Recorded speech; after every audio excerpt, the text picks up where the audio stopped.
आइए प्रारंभ करते हैं। भूगोल खंड ब और पाठ का नाम है प्रवास, कारण, प्रकार और परिणाम। जैसा कि पहले भी हमने आपको बताया था कि 12वीं कक्षा का जो भूगोल का पाठ्यक्रम है उसको 2 खंडों में बांटा गया है, खंड अ और खंड ब। जो खंड अ है उसमें विश्व के संदर्भ में मानव भूगोल को के प्रमुख तत्वों का उल्लेख किया गया है, और खंड ब में भारत के संदर्भ में मानव भूगोल के जो महत्वपूर्ण तत्व हैं, जो कारक है, उसके बारे में चर्चा है। तो खंड ब के कुछ टॉपिक के बारे में चर्चा हम लोगों ने पूर्व में कर लिया है, जैसे जनसंख्या, वितरण, वृद्धि, घनत्व, संघटक, मानव विकास। इन 2 टॉपिक पर चर्चा हम लोगों ने पहले कर लिया है। आज खंड ब के तीसरा टॉपिक पर चर्चा करेंगे, जिसका नाम है प्रवास, कारण, परिणाम और प्रकार।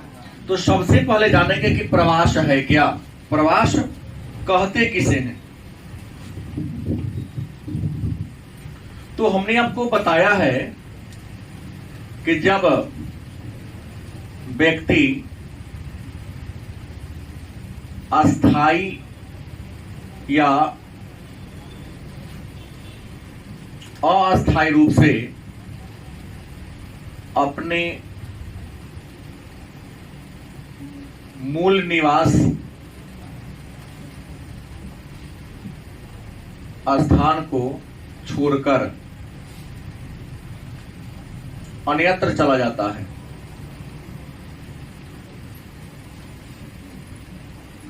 जब कोई व्यक्ति अस्थायी रूप से या अस्थायी रूप से अपने मूल निवास स्थान, मूल निवास का मतलब होता है जहां उसका जन्म होता है, जहां उसका पुश्तैनी घर होता है, उसको छोड़ देता है, उसे त्याग देता है और किसी अन्य जगह पर जाकर रह जाता है या बस जाता है, तो उसको हम क्या कहते हैं, प्रवास कहते हैं।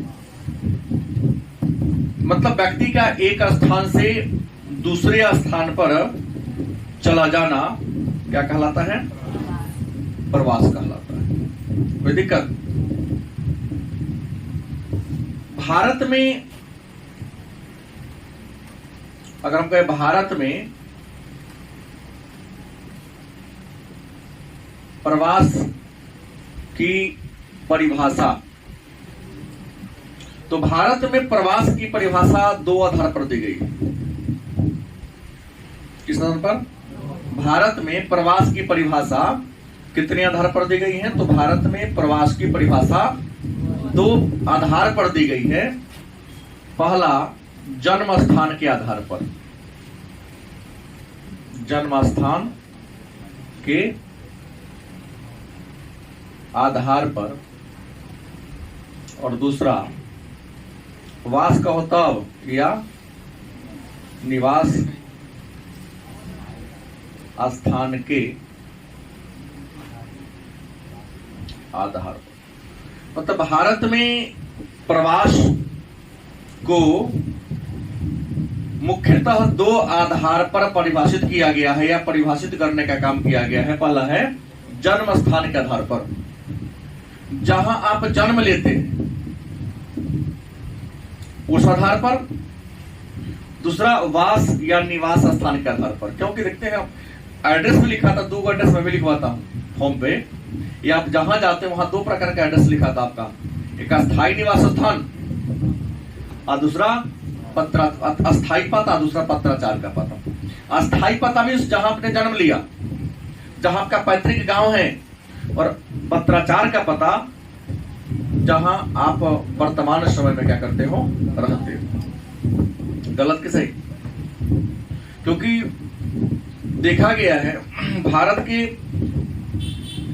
जनसंख्या का या विश्व के जनसंख्या का बहुत ऐसे लोग हैं जो अपने जन्म स्थान पर अस्थायी रूप से निवास नहीं कर रहा है। जन्म स्थान को छोड़कर शिक्षा की प्राप्ति के लिए, रोजगार की प्राप्ति के लिए, जीवन स्तर को ऊंचा उठाने के लिए किसी अन्य जगह पर जाकर क्या हो गया, हुआ रह गया है। तो जन्म स्थान के आधार पर और वास स्थान या निवास स्थान के आधार पर भारत में प्रवास को परिभाषित किया गया है। और आपको बता दें, भारत में जनगणना भी इसी दो आधार पर होता है। और भारत में इस प्रकार की जनगणना 1961 में प्रारंभ हुई थी। 1961 से पहले जो भी जनगणना हुई थी वह केवल जन्म स्थान के आधार पर हुआ था, लेकिन अब जो भी जनगणना होती है 1961 या 1961 के बाद दो आधार पर कि जन्म कहां हुआ, ये रहता कहां है, ये प्रश्न निश्चित तौर पे पूछा जाता है ताकि एक व्यक्ति की गणना दो बार न हो सके। अब सवाल है जनसंख्या के प्रवास के रूप। जनसंख्या के प्रवास के अगर हम प्रकार की बात करें तो जनसंख्या के प्रवास के दो प्रकार हैं। कितने प्रकार हैं? दो प्रकार है। एक है उत्प्रवास। पहला क्या है? उत्प्रवास, और दूसरा है अप्रवास। जनसंख्या के प्रवास के कितने प्रकार हैं? दो प्रकार हैं। पहला क्या है? उत्प्रवास। क्या है? उत्प्रवास। तो जब कोई व्यक्ति, प्रश्न होगा कि उत्प्रवास क्या है, तो हम सबका जन्म किसी न किसी गांव में हुआ है।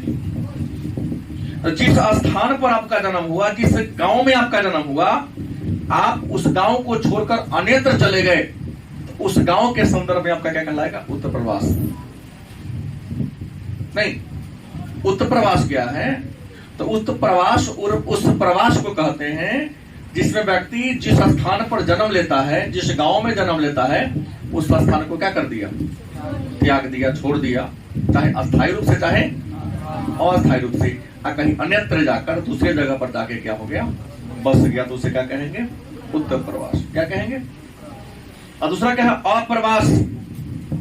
तो व्यक्ति अपने मूल स्थान को छोड़कर, अपने जन्म स्थान को छोड़कर जहां पर जाके बस गया, जिस नए जगह पर जाके बस गया, तो उसे क्या कहेंगे? माने जन्म स्थान के संदर्भ में जो प्रवास करता है उसे क्या कहते हैं? उत्प्रवास। और जहां पर जाकर रह जाता है या बस जाता है उसे क्या कहते हैं? उम्मीद है उत्प्रवास क्या है और अप्रवास क्या है, अगर आपसे प्रश्न पूछा जाए तो संभवतः आप लिख सकते हो। उत्प्रवास क्या है? तो हमने कहा कि जब कोई व्यक्ति अपने जन्म स्थान को छोड़कर अस्थायी या अस्थायी रूप से किसी अन्य जगह पर चला जाता है, तो जन्म स्थान के संदर्भ में उस प्रवास को। और अप्रवास क्या है?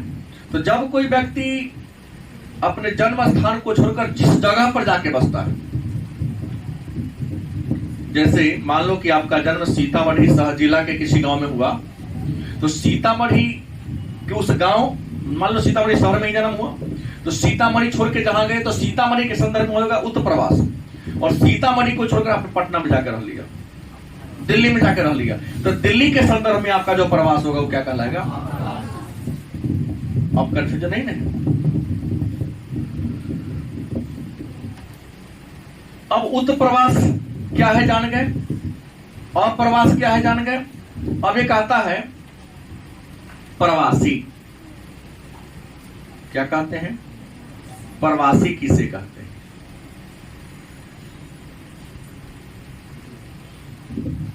प्रवासी किसे कहते हैं? तो ये तो आसान है कि जो व्यक्ति प्रवास करता है, जो व्यक्ति अपने मूल निवास स्थान को छोड़कर किसी अन्य जगह पर चला जाता है, किसी अन्य जगह पर बस जाता है, तो प्रवास करने वाले व्यक्ति को हम क्या कहते हैं?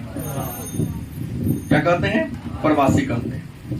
अच्छा, तो ये प्रवास को जान गए, तो कुछ लोग देखिएगा दैनिक प्रवास भी करता है। देखे हैं कि नहीं? जैसे आप में से कुछ बच्चे जो दैनिक प्रवास करते हैं, अपने घर से प्रतिदिन आते हैं, शिक्षा प्राप्त करते हैं, ज्ञान प्राप्त करते हैं और पुनः अपने घर को, तो आपका क्या होगा? और बहुत ऐसे बच्चे हैं जो गांव को छोड़कर यहीं रह रहे हैं, सीतामढ़ी में ही रह रहे हैं। जीवन की जरूरतें घटती हैं, कम होती हैं, तो पुनः जाते वहां से लेके यहां पर आ जाते हैं। गलत कि सही? तो दैनिक प्रवास क्या है, या इसे कहते हैं कम्यूटर्स क्या है? दैनिक प्रवास या कम्यूटर्स क्या है? तो जब कोई व्यक्ति प्रतिदिन रोजगार की तलाश में अपने घर से निकलता है, दिन भर किसी अन्य जगह पर रोजगार करता है और शाम को पुनः लौट कर अपने घर चला जाता है, घर चला जाता है, तो इस व्यक्ति को हम क्या कहेंगे? इस व्यक्ति के प्रवास को हम दैनिक प्रवास के नाम से जानते हैं। अब सवाल है, प्रवास की धाराएं कितनी हैं? प्रवास की धाराएं कितनी हैं? तो प्रवास की धारा के पहले हमने कहा कि भारत में प्रवास की परिभाषा इन दो आधार पर दी गई है, एक जन्म स्थान के आधार पर और दूसरा निवास स्थान के आधार पर। तो अगर हम प्रवास के प्रकार की चर्चा करें कि प्रवास के धाराएं कितनी हैं, प्रवास की हम धाराएं की बात करें कि प्रवास की धाराएं कितनी हैं, तो हमने पहले भी चर्चा किया था, चाहता हूं पूरा एक बार और चर्चा कर दूं। प्रवास की धारा की बात करें तो हम प्रवास की धारा को 3 भागों में बांट सकते हैं। गलत सही? 3 भाग कौन कौन होगा? तो पहला अंतर्देशीय या अंतः देशीय, चलेगा? अंतरराष्ट्रीय,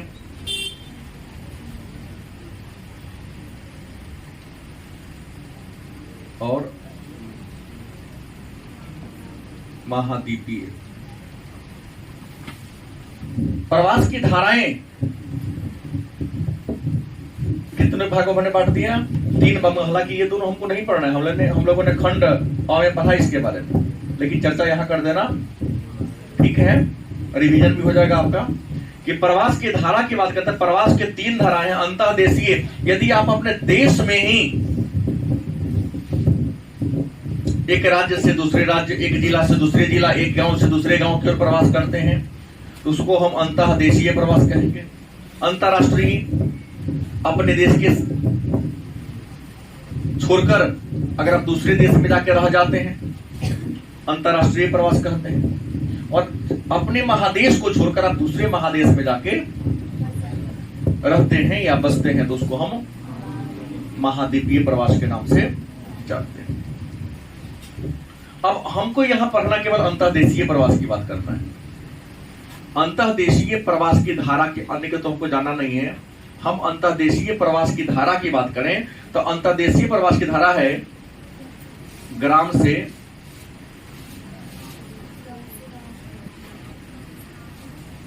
ग्राम की ओर। पहला क्या होगा? ग्राम से। दूसरा क्या होगा? ग्राम से शहर की ओर। तीसरा क्या होगा?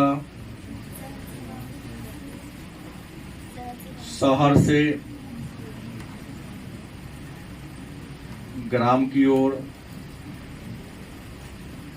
और तीसरा क्या होगा? शहर से शहर की ओर। उम्मीद है परिभाषा नहीं देंगे फिर भी चलेगा। क्या सुजीत? अंतर्देशीय प्रवास हमको यहां ये पढ़ना है, ग्राम से ग्राम की ओर। जब कोई व्यक्ति एक गांव को छोड़कर, एक ही जिला में 2 गांव हैं, तो एक गांव को क्या करता है? छोड़ देता है और दूसरे गांव में जाके क्या होता है? बस जाता है। क्या कहें? ग्राम से ग्राम की ओर। ग्राम से ग्राम की ओर ज्यादा प्रवास कौन करती है? महिला। वजह विवाह, वजह क्या है? विवाह। क्योंकि ऐसा कम उदाहरण मिलता है कि बेटियों का विवाह अपने ही गांव में हो, प्रयास होता है कि दूसरे गांव में थोड़ा सा दूर। तो ग्राम से ग्राम, एक गांव को छोड़कर दूसरे गांव में प्रवास करते हैं रहना, प्रवास कहलाता है। और ग्राम से ग्राम की ओर प्रवास का उदाहरण कौन है? महिलाओं का प्रवास है। ग्राम से शहर की ओर, गांव को छोड़ दिया और शहर की ओर जाके क्या हो गया? बस गया। तो ग्राम से शहर की ओर का प्रवास का कारण हो सकता है शिक्षा और रोजगार, हो सकता है ना। आप गांव से शहर में क्यों आए हैं? आप में से बहुत गांव से शहर में आए हैं, आप शिक्षा प्राप्त करने आए हैं, कुछ लोग रोजगार की तलाश में भी आए हैं। कि गांव की तुलना में शहर में रोजगार के अवसर क्या है? ज्यादा है। शहर से गांव की ओर क्यों प्रवास करता है? तो स्वास्थ्य के लिए। कहेगा हम देखे नहीं है, हम तो जान रहा हूं। बहुत ऐसे लोग हैं जो शहर में जाकर अपना एक विशाल एम्पायर खड़ा कर दिया, लेकिन स्वास्थ्य का एम्पायर गड़बड़ाते जा रहा है। क्योंकि शहर का इन्वायरमेंट, शहर का वातावरण एकदम अस्वच्छ है, दम दूषित है। नहीं, रियल में विद्वान लिखते हैं कि भारत की आत्मा गांव में ही बसती है। नहीं तो भारत की को जानने के लिए बुढ़ापा में याद आता कि नहीं? सस्य श्यामला मातरम वंदे मातरम वाली बात है कि गांव की ओर आते हैं और स्वास्थ्य लाभ के लिए। क्योंकि शहर का जो वातावरण दूषित है, पर्यावरण दूषित है, और जहां का पर्यावरण दूषित होगा, वातावरण दूषित होगा, तो अच्छे चरित्र और अच्छे स्वास्थ्य का निर्माण नहीं होगा। शहर में इंसान मशीन के समान हो जाता है, मशीन को छोड़कर आप कुछ नहीं है। सुबह से शाम तक मशीन को एक बार कमांड देने की जरूरत है और बिजली का स्विच देने की जरूरत करता रहेगा। वैसे ही शहर का जीवन हो गया है। इतना अधिक मेहनत कर लेता है 60 साल तक कि 61 के बाद खड़ा होने में सक्षम नहीं हो पाता, सारा सेल्स टूट गया रहता है। हाँ, लिंगामेंट, टंडन का सारा चीज जो गिल्स होता है खत्म हो गया रहता है। तो उसको स्वास्थ्य लाभ की जरूरत है। और शहर से शहर की ओर उच्च शिक्षा और जीवन स्तर में सुधार।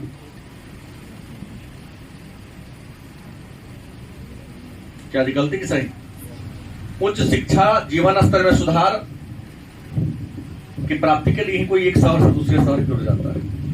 आप सीतामढ़ी शहर में जन्म हुआ है, फिर भी आप मुजफ्फरपुर जा रहे हो, पटना जा रहे हो, दिल्ली जा रहे हो, तो कहीं ना कहीं दो बातें हैं। अपने जीवन स्तर को और ज्यादा ऊंचा उठाना चाहते हो, गलत सही, या उच्च शिक्षा को प्राप्त करना चाहते हो। तो प्रवास की क्या है? ये धाराएं हैं। अब प्रश्न है तो प्रवास के कारण क्या है? एक नया टॉपिक आया, प्रवास के कारण क्या है। याद रखेंगे, प्रवास के कुछ न कुछ कारण अवश्य होते हैं, बिना कारण के कोई प्रवास नहीं करता है। तो विद्वानों ने लिखा कि प्रवास के 4 कारण। कितने कारण हैं? पहला, भौतिक कारण।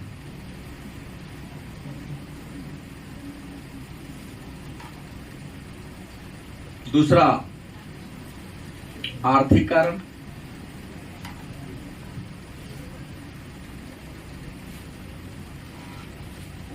तीसरा,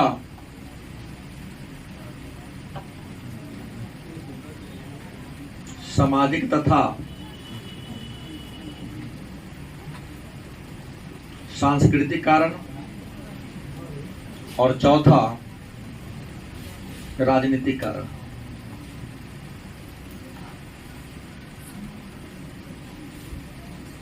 तो प्रश्न है प्रवास के कारण कितने हैं? तो मैं आपको बता दूं, प्रवास के 4 कारण विद्वानों ने गिना है। तो अनेक, लेकिन अनेक कारणों को 4 भागों में बांट दिया। भौतिक कारक या भौतिक कारण। भौतिक का मतलब है बाहरी, भौतिक का मतलब क्या होता है? बाहरी।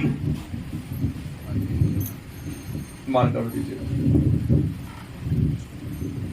मतलब जहां आप रह रहे हो वहां का भौतिक वातावरण, बाहरी वातावरण बहुत अच्छा नहीं है। बहुत ज्यादा वर्षा होता है, भूकंप आता है, ज्वालामुखी का क्षेत्र है, हमेशा बाढ़ की समस्या से ग्रसित रहते हैं, वहां का मिट्टी उपजाऊ नहीं है, समुद्र के किनारे है, लेवल बढ़ता जा रहा है, शहर आपका समुद्र में विलीन होने वाला है। तो इन कारणों से अगर आप उस जगह को छोड़ देते हैं, अन्य जगह पर जाके बसते हो, प्राकृतिक के डर, प्राकृतिक काहे नहीं रहेगा?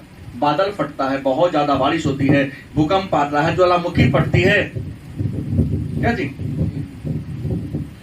तो आप वहां भागेंगे ना कि हाँ हमेशा कुछ ना कुछ प्राकृतिक घटनाएं घटती रहती है।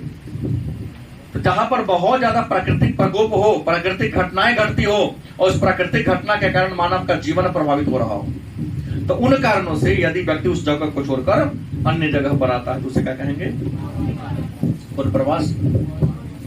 दूसरा आर्थिक प्रवास। व्यक्ति जहां रह रहा है वहां पर जीविका के अच्छे अवसर मौजूद नहीं, उपलब्ध नहीं। उसके जीवन यापन करने के लिए जैसी मूलभूत सुविधा चाहिए वैसी मूलभूत सुविधा वहां पर उपलब्ध नहीं है। व्यक्ति क्या करेगा? वहां रहेगा? नहीं रहेगा। रोजगार के लिए, कुछ काम पाने के लिए कहीं ना कहीं जगह को तो छोड़ के जाएगा। तो व्यक्ति जहां पर रह रहा है यदि वहां पर उसके जीवन के लिए मूलभूत सुविधा क्या है? उपलब्ध नहीं है। जीवन के लिए जिन जिन संसाधनों की जरूरत है उन संसाधन उपलब्ध नहीं है, तो व्यक्ति क्या करेगा? उस जगह को छोड़ेगा और क्या करेगा? अन्य जगह पर जाएगा। जैसे आपके गांव की बात करें, अपने गांव का मूल्यांकन करो। बहुत ऐसे लोग हैं जो गांव को छोड़कर शहर की ओर चला गया है। पढ़ा लिखा तो गया ही है, जो पढ़ा लिखा नहीं गांव में मजदूर के रूप में काम किया। जैसे भी धान खरीफ का ऋतु था, धान रोपने का समय था, आपके गांव के बहुत ऐसे लोग होंगे जो अपने यहाँ बीज गिरा दिया होगा और चला गया होगा पंजाब, 20-22 दिन पंजाब में रहेगा, वहां धान का रोपनी कर देगा, वहां से आएगा तब तक इसका भी बीज तैयार रहेगा, फिर अपने खेत में धान रोपेगा। अब 10 दिन के बाद पुनः हमारे और आपके गांव की टोली यहाँ पंजाब आ जाएगा, क्या करने? धान काटने। और वहां का धान काटकर लौट के आएगा तो पुनः अपने खेत में लगे हुए धान को क्या करेगा? क्या ऐसा होता है ना? तो आर्थिक कारण से गरीबी ज्यादा है, बदहाली ज्यादा है, बेरोजगारी ज्यादा है, जिस कारण जीवन स्तर उसका क्या है? निम्न है। तो गांव को छोड़कर कहां चल जाता है? कहा जाता है कि वहां अधिक पैसा कमाकर जीवन स्तर को ऊंचा उठाने के लिए। सामाजिक और सांस्कृतिक कारक की बात करते हैं। अगला कौन है? सामाजिक और सांस्कृतिक कारक की बात करते हैं। सामाजिक कारक में क्या होगा? आप जिस समाज में रहते हो वहां पर बहुत ज्यादा भीड़ भाड़ है। जिस समाज में रहते हैं वहां डिसिप्लिन है नहीं, सांप्रदायिकता का बोलबाला है, जाति पाति का बोलबाला है नहीं, ऊंच नीच का बोलबाला है। कुछ पूंजीपति लोग आपको टॉर्चर कर रहे हैं समाज में, आपको अपने रीति रिवाज, परंपराओं को, धार्मिक कृतियों को अच्छा तरीका से निर्वाह करने में कठिनाई होती है। ऐसा देखने को कई बार मिला है। जैसे उदाहरण ले सकते हो, पाकिस्तान और बांग्लादेश से हिंदू लोग क्यों पलायन कर रहे हैं? आखिर हमारी सरकार को CAA क्यों जरूरत पड़ी बनाने को? पाकिस्तान के मदरसों में जहां आतंकवाद की शिक्षा दी जाती है उसको यह सिखाया जाता है आतंकवादी बनाने वाले को कि हिंदुस्तान में मुसलमान सुरक्षित नहीं है। ऐसा स्वीकारा एक आतंकवादी ने। हम लोग इसलिए यहां करते हैं ऐसे, क्योंकि उन बेहूदों को यह नहीं पता है कि दुनिया में सबसे ज्यादा सुरक्षित देश इंडिया है, चाहे वह किसी भी धर्म का क्यों ना हो। 16% आबादी हिंदू की थी लगभग पाकिस्तान और बांग्लादेश में, जो 1.5% पर आकर टिका हुआ है, और इंडिया में 14% से 22% पर पहुंचा दी है। अगर सेफ नहीं है तो और कैसे गया? यहाँ तो मुहर्रम में भी, तजिया में भी हिंदू लाठी बाजता है और दुर्गा पूजा में मुसलमान भी क्या? हमने यहाँ तो छठ पूजा भी मुसलमान को करते देखा है और हिंदू को भी रोजा का हमने करते देखा है। तो कुछ लोगों के दिमाग की उपज थी। जैसे सर सैयद अहमद खान ने हिंदू और मुसलमान में एकता लाने के लिए क्या किया? मोहम्मदन एंग्लो ओरिएंटल कॉलेज की स्थापना कर दिया कि पढ़ाएंगे दोनों हिंदू मुसलमान एक हो जाएंगे। अंग्रेजों ने क्या किया? हिंदू और मुसलमान की एकता को तोड़ने के लिए एक अंग्रेज को उसका कुलपति प्रिंसिपल बना दिया, अब भड़काना शुरू कर दिया। यह तो डिवाइड एंड रूल की पॉलिसी है। राजनीतिक कारण, सामाजिक सांस्कृतिक कारण जानेंगे कि जहां मुसलमान की बस्ती है ज्यादा, वहां हिंदू है, उसको अपने धार्मिक कृतियों को मनाने में परेशानी होती है, उस बस्ती को छोड़कर वहां चला जाता है जहां हिंदू की बस्ती हो। और जहां हिंदू ज्यादा है मुसलमान कम है, तो उसको अपने सामाजिक सांस्कृतिक क्रियाकलापों को करने में परेशानी होती है। उदाहरण दिया हूं ना, बांग्लादेश, और बहुत सारे लोग वहां से पलायन करके इंडिया में आके बसे हुए, उसी सबको इंडिया का नागरिक बनाने के लिए। क्या जी? CAA विरोध तो वो किया जो CAA का फुल फॉर्म नहीं जानता था। आज सबसे ज्यादा विरोध वही किया। हद तो तब जाते कहा विरोध करे तो प्याज का दाम बढ़ गया। हमारे दिल्ली के तो मफलर वाले तो 500 रुपया दे के शाहीन बाग में बैठाए हुए थे। तो खुला हुआ बात है। इन लोगों का, कुछ लोगों का कहना है, ममता बनर्जी जैसे लोग, भाई जब गैर मुसलमान को तो मुसलमान को क्यों नहीं दोगे, रोहिंग्या को दे दो। सरकार कहते 65 देश में मुसलमान है, हिंदू देश एक है, जाए ना देश। वोट बैंक की राजनीति है। धार्मिक प्रताड़ना, यानी जो धर्म के लिए आया हुआ है, संविधान के लिए तो बहुत आ सकता है। हाँ, कोई भी आ सकता है, इसके लिए नहीं ना कोई नहीं। फिर मुझे बता, यही सामाजिक और सांस्कृतिक कृषि कारण के लोग प्रताड़ित होते हैं। राजनीतिक कारण, आप राजनीति में अपना पैर जमाना चाहते हैं तो गांव में रहेगा तो विधायक बनिएगा, बोलो बनोगे। गांव में रहोगे तो वार्ड बनोगे, मुखिया बनोगे, इससे ज्यादा कुछ नहीं बनोगे। लेकिन तुम्हारा इच्छा ऊंचा है नहीं। जैसे हमारे माननीय मुख्यमंत्री नीतीश कुमार जी का प्रधानमंत्री देखने का सपना, बनने का सपना देख रहे हैं। इनको पता नहीं हमारा सुपर राहुल गांधी केजरीवाल है जो हमसे बहुत ऊपर है। गठबंधन नहीं चलने वाला है, तो अपना पैर में खुद कुल्हाड़ी मार दिया है, मोदी जी का मजबूत कर दिया है। क्या जी? प्रधानमंत्री के बनने के सपना के दृष्टिकोण से पलट ली बात। कोई बात नहीं, बदलना इच्छा थी कि बड़े ऊपर जाएंगे तो और मेरा लेवल बढ़ेगा। गांव के बहुत लोग जाके शहर में तो बड़े बड़े नेताओं के साथ पिक्चर खिंचवाएगा, शेयर करेगा, तो बड़ा नेता की पहचान के साथ उसकी पहचान बढ़ेगी। कौन है? तो फलानमा है, अरे इसका तो नीतीश कुमार के साथ फोटो है, इसका तो नरेंद्र मोदी के साथ फोटो है, इसका मतलब उसका वहां तक क्या है, पहचान है, जान पहचान है।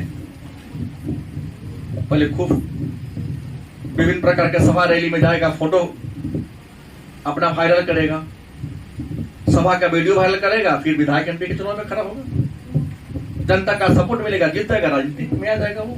तो राजनीतिक कारण से भी लोग प्रवास करते हैं। होंगे ऐसे लोग, काफी बहुत जानते होंगे। अब है एक नया बात, प्रतिकर्ष और अपकर्ष प्रवास।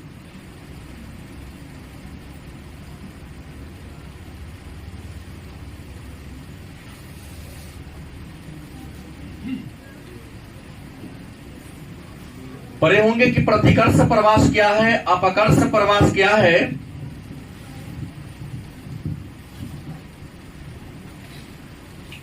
देखिए, प्रतिकर्ष नाम देंगे, प्रतिकर्ष,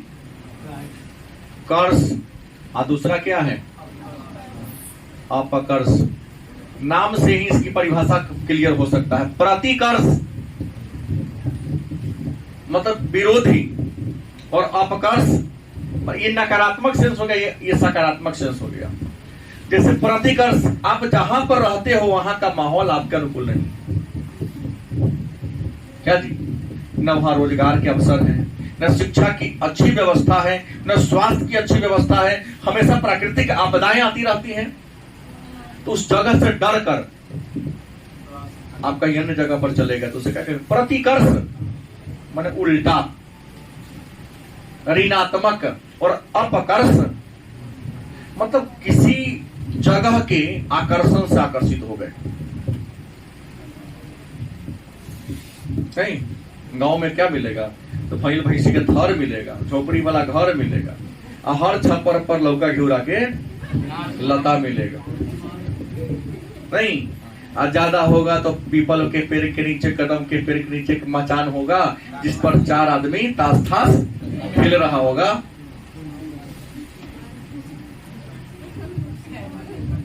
में तो कुछ लोग दूसरे के काम में दखल अंदाजी देने वाले होंगे, विवाद को बढ़ाने वाले होंगे।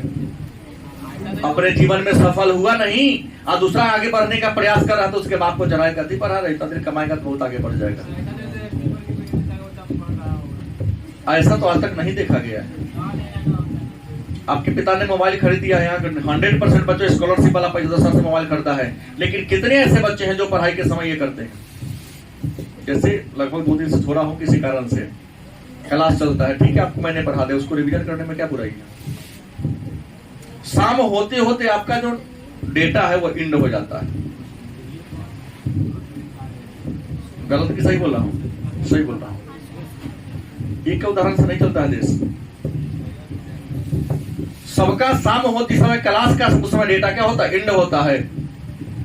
नौजवान को देखो ना, उसका मोबाइल में सिक्योरिटी SMS पर, गैलरी पर, हर जगह व्हाट्सएप पर, हर जगह पर सिक्योरिटी है।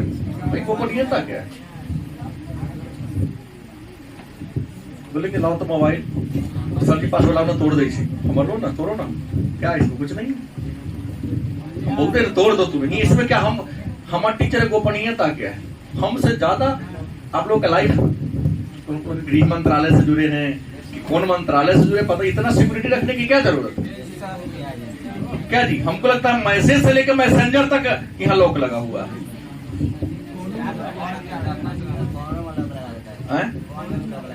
हाँ हाँ, फोन के स्क्रीन लॉक है तो आई लॉक हमरे आंख से खाली दूसरा सुना खुले, कहीं आंख से अंधरा गया तो उसका लॉक नहीं खुलेगा, वो तो कॉर्निया लिए हुआ है। ऐसे ऐसे महापुरुष लोग हैं। जैसे संजय गांधी दुर्घटना में मरे तो इंदिरा गांधी ये नहीं पूछी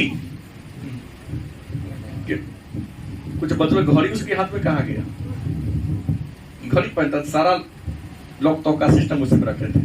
सुनने में आता है कि पहला डिमांड की घड़ी, सत्ता तो इंदिरा गांधी चलाते थे लेकिन वर्चस्व संजय गांधी का था।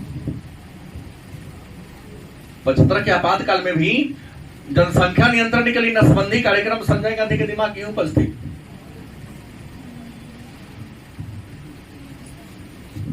न उसने अपने वरुण का नसबंदी कराया, न राजीव ने अपने राहुल का नसबंदी कराया, बाकी गरीब लोगों के बाल बच्चे का नसबंदी कार्यक्रम चलाना शुरू कर दिया। तो श्राप है कि दोनों का ब्याह नहीं हुआ, ना आगे खानदान पड़ेगा। बहुत लोगों को नसबंदी कराया गया था पकड़ पकड़ के। सहयोग ने भी इस बात को स्वीकारी और पुस्तकों में भी इस बात को क्या किया है? अवश्य लिखा गया है। तब प्रतिकर्ष समझ गए कि आप जहां रहते हैं वहां का माहौल ठीक नहीं है। उस माहौल से डर कर क्या जी आप अन्यत्र जाके बस जाते हो तो क्या कहलाएगा? प्रतिकर्ष प्रवास कहलाएगा। अपकर्ष, आप जहां रहते हो उससे ज्यादा बेटर माहौल है किसी अन्य जगह का। उन्होंने ने कहा कि ये मिलेगा, शहर में बड़ी बड़ी मॉल मिलेगा, हॉल मिलेगा, बड़े बड़े रेस्तरा होटल मिलेगा, रूम में टाइल्स लगा रहेगा। वहां तो वही भैंसी के थर में जहाँ किचकच होगा, कतीस में घूमना, चलो टाइल्स वाला रूम में रहेंगे। गलत कि सही? तो इन चीजों से आकर्षित होकर आप दूसरे जगह पर जाके बस जाते हो तो उसे क्या कहलाएगा? क्या कहलाएगा? अपकर्ष कहलाएगा। अब है तो प्रवास के परिणाम। देखिए हर कारण का परिणाम होता है। प्रवास के परिणाम क्या हुए हैं? तो कुछ अच्छा बुरा दोनों होता है। पहला आर्थिक परिणाम,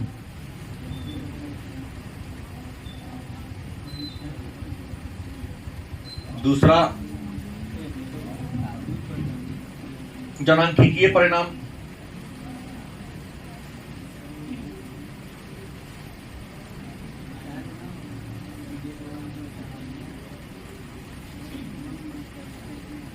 तीसरा सामाजिक परिणाम,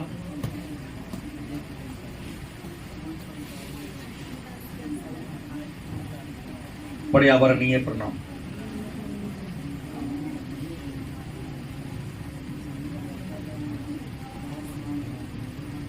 याद रखेंगे, प्रवास के परिणाम की बात करें तो प्रवास के अनेक परिणाम हुए हैं, अनेक प्रभाव पड़ा है प्रवास का, लेकिन इसको हम 4 भाग में बांट सकते हैं। आर्थिक परिणाम में क्या हुआ? याद रखिएगा, प्रवास के कारण लोगों का जीवन स्तर सुधरा है।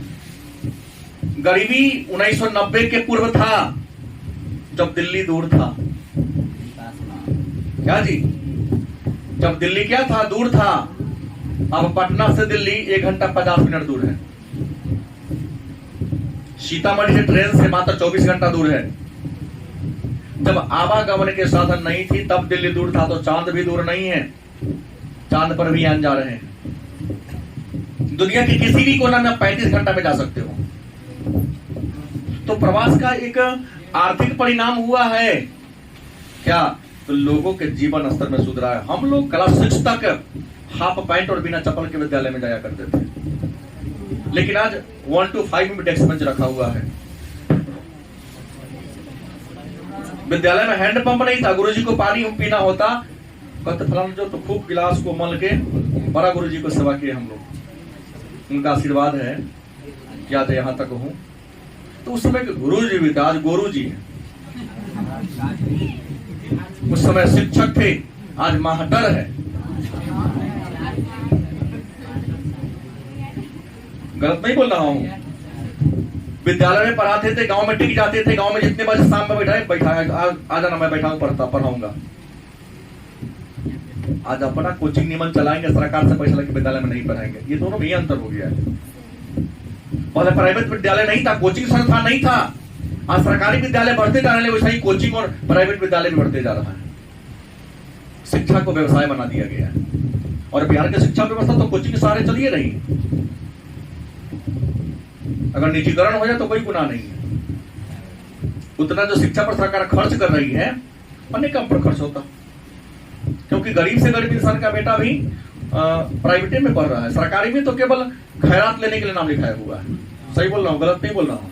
बात को स्वीकारो या ना स्वीकारो, यही ना बात है कि पोशाक मिल जाएगा, साइकिल मिल जाएगा, और जो 200-250 का महीना मिलता वो मिलता रहेगा। डंका पीटेगा, निजीकरण का विरोध करेगा, निजी विद्यालय में पढ़ाएगा।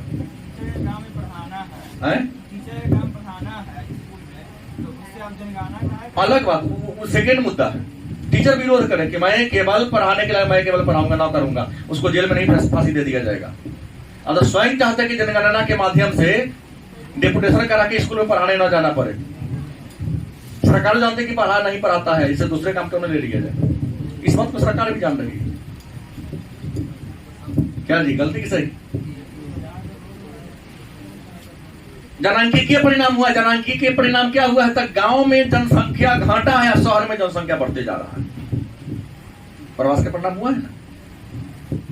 गांव में देखो ना, आप घूमने जाओगे तो लगेगा कि नौजवान है ही नहीं, खाली बच्चा ना तो बूढ़ा दिखाई देगा।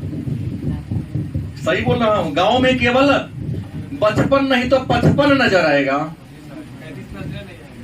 नहीं, और शहर में देखो तो केवल 15 से 35-40 तक नजर आएगा, क्योंकि शिक्षा और रोजगार की तलाश में पूरे गांव के लोग शहर की ओर आ रहे हैं। तो जनांकीय परिवर्तन।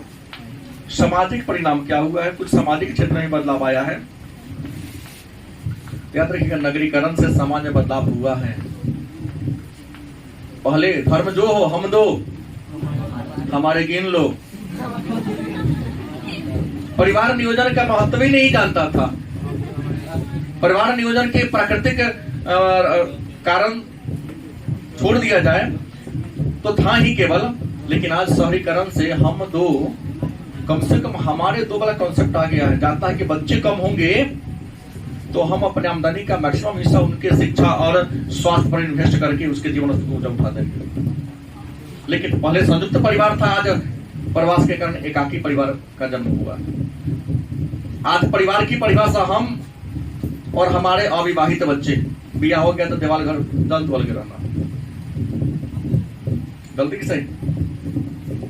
और पर्यावरणीय प्रभाव हुआ है। प्रवास के कारण लोग गांव छोड़ के शहर में आ रहे हैं, तो शहर का वातावरण दूषित होते जा रहा है। जंगलों की बड़ी पैमाने पर कटाई होती जा रही है, और कृषि के लायक भूमि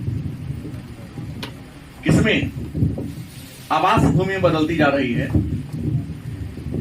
ना। शहर में देखिए ना, अगल बगल में जितना खेती बाड़ी की जमीन था, प्लाटिंग करके सबको बेचा जा रहा है। पर्यावरणीय प्रभाव पड़ा है, जंगल वाला जंगल को काटा जा रहा है, तो पर्यावरण दूषित होता जा रहा है और लोगों के स्वास्थ्य में गिरावट आती जा रही है।